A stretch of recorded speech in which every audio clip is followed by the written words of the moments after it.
اعوذ باللہ من الشیطان الرجیم بسم اللہ الرحمن الرحیم الف لام را تلک آیات الکتاب وقرآن مبین ربما یود الذین کفروا لو کانوا مسلمین۔ سورۃ الحجر یہ مکی صورت ہے، سورۃ یوسف کے بعد نازل ہوئی ہے۔ نزول کے اعتبار سے 54 نمبر صورت ہے۔ اس صورت کا نام ہے الحجر۔ حجر کا معنی ہوتا ہے رکاوٹ،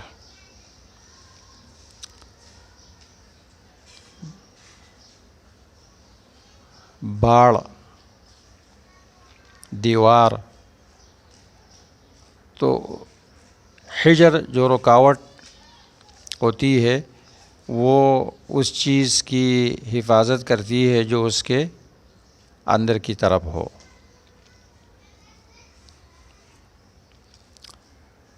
اس صورت کا بڑا حصہ اللہ تبارک و تعالیٰ کے حفاظت سے،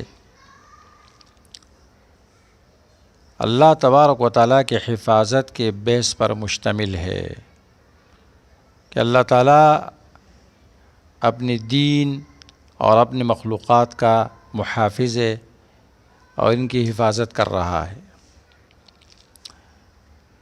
یہ اس نام کی لغوی معنی کے ساتھ اس صورت کی مضمون کی مناسبت ہے۔ اس صورت میں حجر سے مراد دیار سمود ہے، قوم سمود کی بستی۔ وَلَقَدْ كَذَّبَ أَصْحَابُ الْحِجْرِ الْمُرْسَلِينَ 80 نمبر آیت۔ چونکہ دیار سمود کا اس صورت میں تذکرہ ہوا ہے، اس پر قریش کا گزر ہوتا تھا، اس لیے خاص طور پر اس کا تذکرہ کیا گیا اور صورت کو اس نام سے موسوم کیا گیا۔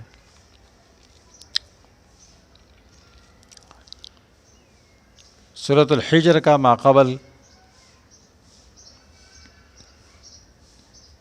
اپنے سے پہلے والی صورت کے ساتھ ربط، سورۃ ابراہیم کے ساتھ اس کا ربط۔ نمبر 1، سورۃ ابراہیم میں تذکیر بایام اللہ کا ذکر تھا۔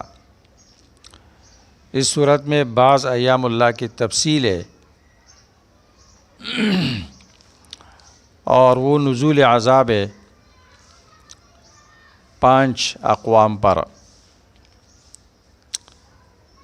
3 اقوام مکذبہ سابقین اور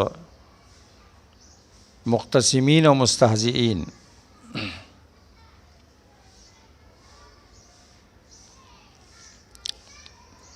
نمبر 2، سورۃ ابراہیم میں ادلہ نقلیہ ذکر کیے گئے تھے۔ اس صورت میں کثرت سے ادلہ عقلیہ ذکر کیے جاتے ہیں۔ نمبر 3، سورۃ ابراہیم میں تخویف دنیاوی ذکر کیا گیا۔ اس صورت میں اس بات کا تذکرہ ہے کہ کافر لوگ مسلمان ہونے کی تمنا کریں گے جب عذاب آئے گا۔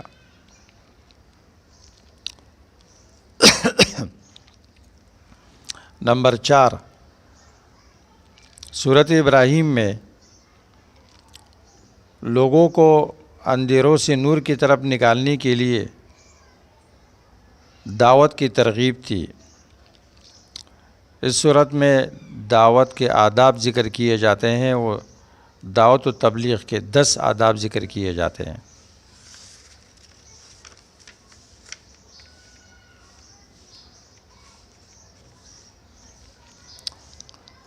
اسی طرح سورۃ ابراہیم میں اس کی ابتدا میں ذکر کیا گیا تھا، کتاب انزلناہ الیک لتخرج الناس من الظلمات الی النور۔ ظلمات کو جمع ذکر کیا گیا اور نور واحد، اس لیے کہ گمراہی کے راستے بہت زیادہ ہے۔ اور حق کا راستہ صرف ایک ہے۔ اس لیے اس صورت میں، صورت حجر میں اللہ نے فرمایا قال ھذا صراط علی مستقیم، صراط مستقیم ایک ہے جو اللہ کی طرف سے متعین ہے، اللہ تعالیٰ اس پر چلنے کا اس کی تابعداری کا حکم دیتا ہے۔ وَأَنَّ هَذَا صِرَاطِي مُسْتَقِيمًا فَاتَّبِعُوهُ، نور اور صراط مستقیم یہ ایک ہے۔ لِتُخْرِجَ النَّاسَ مِنَ الظُّلُمَاتِ إِلَى النُّورِ، پیغمبر آپ لوگوں کو نکالیں گے ظلمات، اندھیروں سے۔ اندھیرا کیا ہے؟ شرک کے اندھیرے سے توحید کی روشنی کی طرف، بدعات کے اندھیرے سے سنت کی روشنی کی طرف، جہالت کے اندھیرے سے علم کے روشنی کی طرف، اور ضلالت کے اندھیرے سے ہدایت کی روشنی کی طرف۔ سورت کا بنیادی مضمون،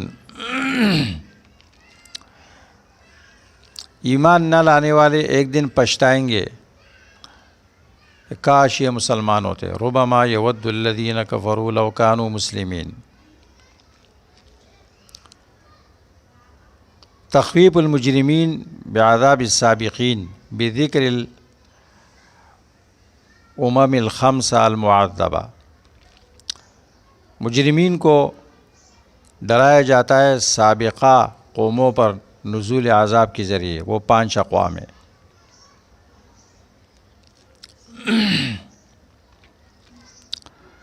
پانچ اقوام، قوم لوط، قوم صالح، قوم شعیب، یہ سابقین ہے، اور 2 اہل مکہ میں سے مختصمین و مستہزئین۔ اس صورت میں توحید کو ثابت کیا گیا 10 دلائل سے۔ شرک فی التصرف، شرک فی العلم، فی العبادت، اس پر رد کیا گیا ہے۔ سورت کی امتیازات و خصوصیات۔ نمبر 1، مشرکین توحید کی تمنا کریں گے کہ کاش یہ مسلمان ہوتے۔ ربما یود الذین کفروا لو کانوا مسلمین۔ نمبر 2، قرآن کریم کی حفاظت کا ذمہ اللہ نے لیا ہے۔ انا نحن نزلنا الذکر وانا لہ لحافظون۔ نمبر 3، آدم علیہ السلام کی تخلیق کا مادہ مٹی ہے، اور جنوں کے باپ کی تخلیق کا مادہ وہ آگ ہے۔ نمبر 4، عرب میں 2 قسم کے مکذبین کا ذکر، مختصمین، مستہزئین۔ نمبر 5، سورت کے آخر میں آداب دعوت ذکر کیے گئے۔